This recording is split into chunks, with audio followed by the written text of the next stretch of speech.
Prokuroria e posaçme kundër korrupsionit dhe krimit organizuar ka ndërmarrë një operacion kontrolli ndaj disa punonjësve të hipotekës në Vlorë në kuadër të një hetimi që lidhet me çështjen e pronave në zonën e Zvërnecit.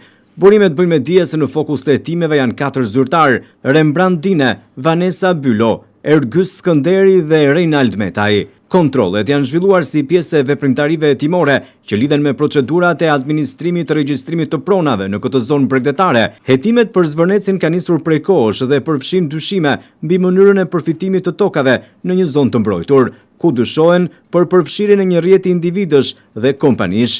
Në qendër të vëmendjes janë gjithashtu procedurat që lidhen me projektet për ndërtimin e resorteve turistike, të cilat janë përfolur si investime të lidhura me dhëndin e presidentit amerikan. Deri në këto momente, SPAK nuk ka dhënë një reagim zyrtar mbi operacionin dhe nuk janë bërë publike detaje të tjera lidhur me veprat penale që po hetohen.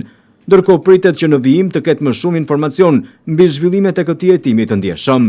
Po ashtu disa kontrolle të befasishme tek ish zyrtar të hipotekës në Vlorë dhe zyrat e këtij institucioni janë kryer të premten e 26 qershorit nga Prokuroria e Vlorës.